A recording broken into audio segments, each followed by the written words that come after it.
एक ब्राह्मण देवता थे, नाम था अजामिल। पढ़ा लिखा बड़ा विद्वान था, पर दुर्भाग्य से जंगलों में समिधा बीन रहा था। इतने में एक पुण्य वधू को देखा, एक वैश्या।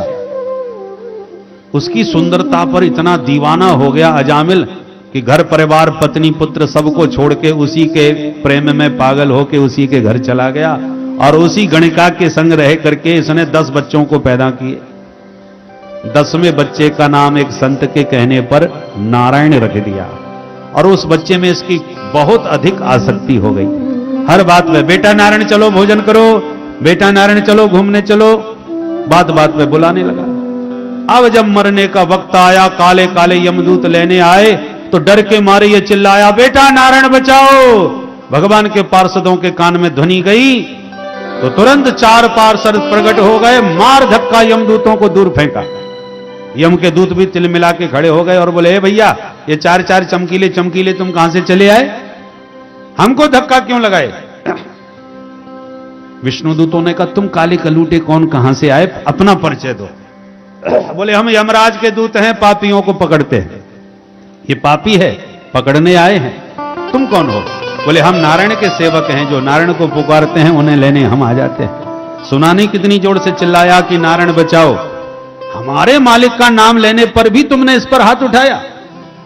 यमदूत बोले, आपको धोखा हो रहा है, ये तुम्हारे मालिक को नहीं जानता, ये अपने बेटे को बुला रहा है जिसका नाम नारायण है। विष्णु दूतों ने कहा, इससे हमें कोई मतलब नहीं, इसके बेटे का नारायण नाम 4 साल पहले रखा है और हमारे प्रभु का नारायण नाम अनादिकाल से है। तो बोलो ये नारायण नाम किसका माना जाएगा? इसलिए ज्यादा बहस मत करो। हम इतना जानते हैं कि हमारे प्रभु का नाम है और जो मृत्यु काल में हमारे प्रभु का नाम लेगा वो हमारा हो जाएगा। इसलिए अब तुम इस पर हाथ नहीं उठा सकते। दोनों में झगड़ा हुआ।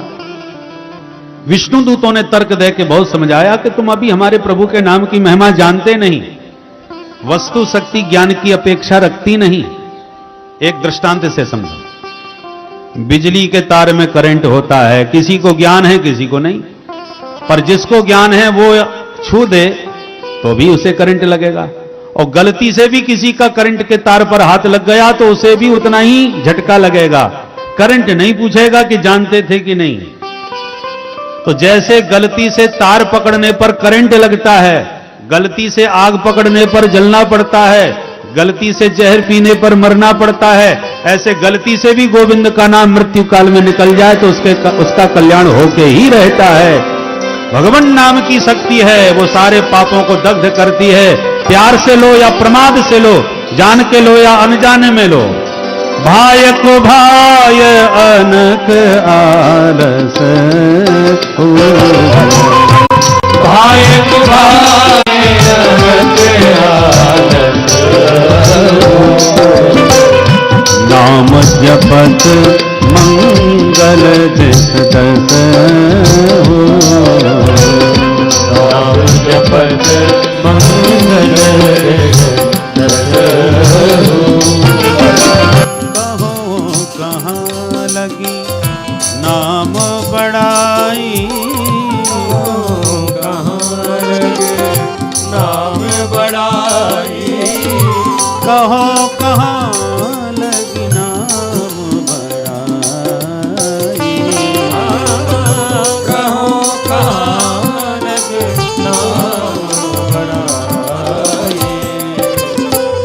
राम न सकहि नाम गुण गाई, राम न सकहि नाम गुण गाई। साक्षात प्रभु भी अपने नाम की महिमा का पूर्णतः प्रतिपादन नहीं कर सकते। बहुत समझाया, यमदूतों को समझ नहीं आया तो मार मार के भगाया। यमदूत भाग गए, विष्णुदूत भी गायब हो गए। अजामिल उठ के बैठ गया, बैठ के सोचने लगा, मैं कोई सपना देख रहा था क्या, ये क्या चमत्कार हुआ। भाई कुछ भी हो, पर इतना तो हमें ज्ञान हो गया कि नारायण के नाम से आज हम बच गए, नहीं तो बहुत बुरी तरह पिटाई होने वाली थी हमारी। जब गलती से पुत्र के बहाने प्रभु का नाम निकल गया तो हम बच गए, और कहीं सचमुच प्रभु को ही हमने पुकारा होता तो भगवान जाने क्या चमत्कार होता। अजामिल को वैराग्य हो गया इस घटना से, छोड़ छाड़ के हरिद्वार में गंगा के किनारे चला गया और खूब भगवान का भजन करके अंत में अजामिल मुक्त हो गया। पर यमदूतों ने यमराज के सामने काल दंड फेंक दिया कि अब नौकरी नहीं करेंगे आपकी। अब क्या हो गया भाई? बोले आपकी आज्ञा से उस पापी अजामिल को पकड़ने गए और पिट के वापस आ गए। अरे तुम्हें किसने मारा और क्यों मारा? बोले सरकार इसलिए मारा क्योंकि उस पापी ने नारायण को पुकारा। सो यमराज ने तुरंत यमदूतों के मुंह पे हाथ धर दिया, खबरदार अब लिया सुलिया ये नाम दोबारा मत लेना। क्यों, क्या हो गया? बोले भाई यहाँ चारों तरफ नरक में पापी पापी पड़े हैं और ये प्रभु का पवित्र नाम तुमने यह जोर से चिल्लाया और उनके कान में आवाज चली गई तो मेरा कारोबार सब चौपट हो जाएगा।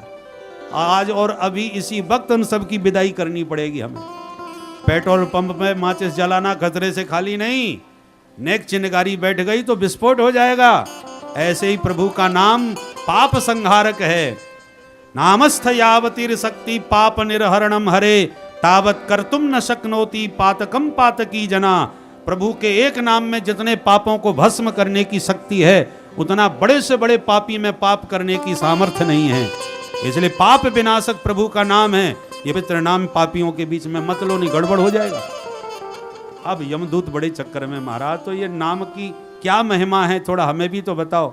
यमराज बोले महिमा तो तुमने अपनी आंखों से देख ही ली, अब तुम्हें क्या बताएं।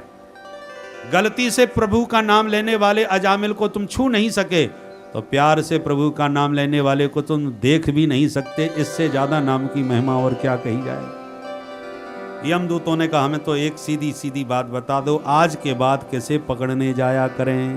यमराज बोले तो नोट कर लो। जिह्वा न भक्ति भगवत गुण नाम ध्येयम् चेतश्च न स्मरति तच्चरणारविन्दम् कृष्णाय नो नमति यद शिरये कदापि तानानयध्वमसतो कृत विष्णु कृत्या। जिनकी जिह्वा से प्रभु का पवित्र नाम न निकलता हो उन्हें पकड़ के लाओ। जिनका माथा माधव के चरणों में न झुकता हो उन्हें पकड़ के लाओ। जिनका चित्त प्रभु के चरण कमलों का चिंतन न करता हो उन्हें पकड़ के लाओ। बाकी लोगों से हाथ मत लगाओ। उन लोगों का पाप क्या है? बोले पाप यही है कि वो कृतज्ञ है। किए हुए उपकार को न मानने वाला व्यक्ति कृतज्ञ होता है। किसी ने आपको एक गिलास पानी पिलाया तो आपके मन में भाव आना चाहिए कि इसके बदले में एक गिलास दूध मैं इसको पिलाऊंगा तब इसके ऋण से उऋण होऊंगा। इसको कहते हैं कृतज्ञता। और कृतज्ञता, कृतज्ञ कौन होता है कि एक गिलास पानी पिया सो पी लिया और मौका मिला तो गिलास कोई जेब में चुपचाप धर के खिसक लिया। इसको कहते हैं कृतज्ञ। पानी का पानी पिया और गिलास को भी लेके चंपत हो गए। तो व्यक्ति को कृतज्ञ होना चाहिए, कृतज्ञ नहीं। इसलिए